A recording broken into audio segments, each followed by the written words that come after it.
Welcome student, I am Ganesan. So in the testing of hypothesis இந்த sum பார்க்கலாம். இப்போ இது நம்ம ஆல்ரெடி இன்ட்ரோடக்ஷன் வீடியோல லார்ஜ் சாம்பிளா இருந்தா 4 டைப் ஆஃப் ப்ராப்ளம் இருக்குன்னு சொல்லியிருக்கேன். Single mean, difference of mean, single proportion, difference of proportion. சரி, இதுல என்ன இருக்குன்றதை நம்ம பார்க்கலாம். என்ன கொடுத்துருக்காங்கன்னா, a mathematics test was given to 50 girls and 75 boys. So 50 girls and 75 boys சொல்லும்போது ஆப்வியஸ்லி இது லார்ஜ் சாம்பிள். ஏன்னா 30 கவுண்டை விட அதிகமாக போயிடுச்சு. அது இல்லாமல் 2 சாம்பிள்ஸ் இருக்கு. அப்போ டிஃபரன்ஸ் ஆஃப் மீன் நல்லா டிஃபரன்ஸ் 2 சாம்பிள் இருக்குன்றது பிடிச்சிங்க. அப்புறம் மேட் ஆவரேஜ் கிரேட். ஆவரேஜ் கிரேடுன்றது பார்த்தீங்கன்னா அது மீனை தான் நம்மளுக்கு ரெப்ரசென்ட் பண்ணணும். ஸோ இது கொஞ்சம் நல்லா கிளியராக புரிஞ்சுக்கணும். ஸோ இப்போ இந்த சம்ம பார்த்தீங்கன்னா முதல்ல ஐடென்டிஃபை பண்ணுங்க. N1ஓட value 50, N2ஓட value 75. So this is large sample. So this is problem under large sample நம்மளுக்கு கன்ஃபார்ம் ஆயிடுச்சு. இப்போ அடுத்தது பார்த்தீங்கன்னா இதோட டைப்பை தான் நம்ம ஐடென்டிஃபை பண்ணணும். ஸோ இது வந்து டைப் வந்து சிங்கிள் மீனா டிஃபரன்ஸ் ஆஃப் மீனான்னு பார்த்தீங்கன்னா the girls made and average of அந்த மேட் அண்ட் ஆவரேஜ் இந்த ஆவரேஜை பற்றி நம்ம முடிவு பண்ணிட்டோம். இது வந்து மீன்.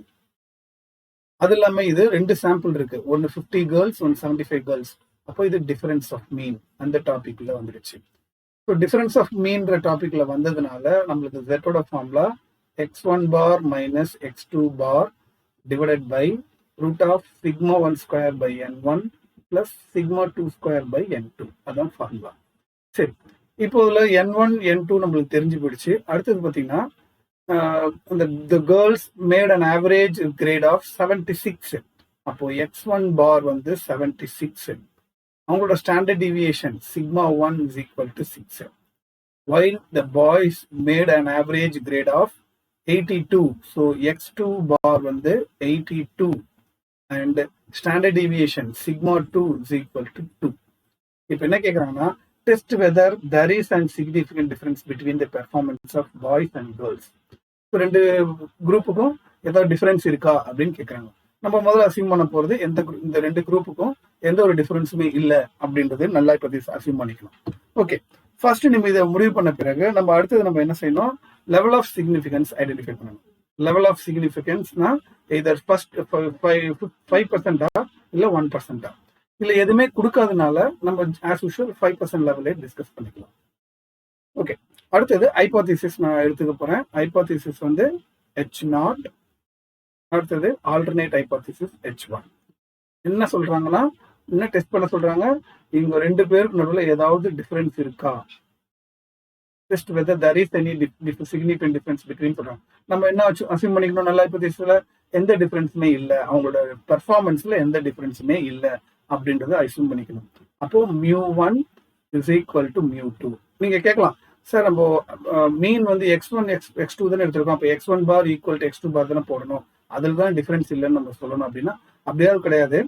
இது ஒரு நம்ம சாம்பிளுக்கு ஒரு 50 பாய்ஸை வச்சும் 72 கேர்ள்ஸ் வச்சு தான் நம்ம டிஸ்கஸ் பண்ணியிருக்கோம். 50 கேர்ள்ஸ் அண்ட் 75 பாய்ஸ். இது ஒரு சாம்பிள் தான் ஒரு கிளாஸ்ல.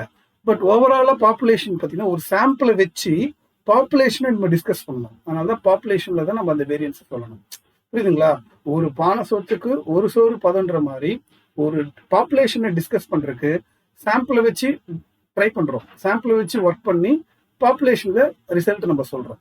ஸோ அதனால தான் ஆல்டர்னேட் ஹைபோதீசிஸ் நல்ல ஹைபோதீசிஸை டிஸ்கஸ் பண்ணும்போது பாப்புலேஷனை சொல்றோம். μ1 is equal to μ2. அப்படின்னா என்ன அர்த்தம், 2 பாய்ஸ் அண்ட் கேர்ள்ஸ் அந்த குரூப்புக்கு நடுவில் there is no significant difference, ஒரே மாதிரி தான் இருக்கு அப்படின்றத நம்ம அசியூம் பண்ணிக்கிறோம். ஆல்டர்னேட் ஹைபோதீசிஸ் என்ன அசியூம் பண்ணணும், சம் டிஃபரன்ஸ் 2 பேருக்கு நடுவில் இருக்கு அப்படின்றத எடுத்துக்கிறோம். That is μ1 is not equal to μ2. இப்போ μ1 is not equal to μ2ன்றதுனால நம்ம என்னன்னா இது டூ டைல்டு டெஸ்ட். ஓகேங்களா? சரி, இது டூ டைல்டு டெஸ்ட்னு நம்மளுக்கு என்ன அதுக்கான டேபிள் என்னன்னு ஞாபகம் வரணும். அந்த பார்த்தீங்கன்னா இதுதான் அந்த டேபிள்.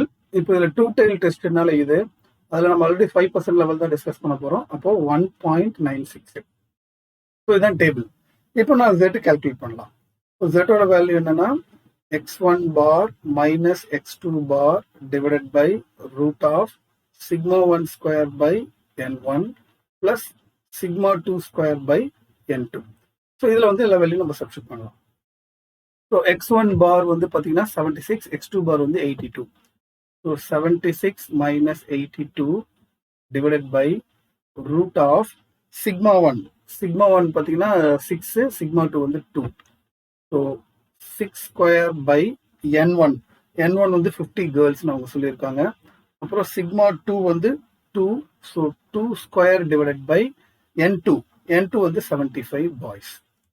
அவ்வளோதான். இப்போ வந்து பார்த்தீங்கன்னா 76 மைனஸ் 82 வந்து பார்த்தீங்கன்னா -6 டிவைடட் பை ரூட் ஆஃப், இது அப்படியே சயின்டிஃபிக் கால்குலேட்டர்ல போட்டு சிம்பிளிஃபை பண்ணீங்கன்னா உங்களுக்கு என்ன கிடைக்கும்னா 0.7733 அப்படின்னு கிடைக்கும். ஸோ இதை ஃபர்தராக இதை கால்குலேட்டர்ல 6 பை ரூட் ஆஃப் அப்படின்னு போட்டிங்கன்னா உங்களுக்கு -6.823 அப்படின்னு கிடைக்கும். ஆனால் நான் ஆல்ரெடி சொல்லியிருக்கேன் மாடுலஸ் எடுக்கணும். ஸோ மாடுலஸ் எடுக்கும்போது நெகட்டிவ் பாசிட்டிவ் ஆகிடும். 6.823 அப்படின்னு கிடைக்கும். இது கால்குலேட்டட் வேல்யூ. நம்மளோட table value 1.96. So which is greater than the table value 1.96. Therefore, we reject the null hypothesis.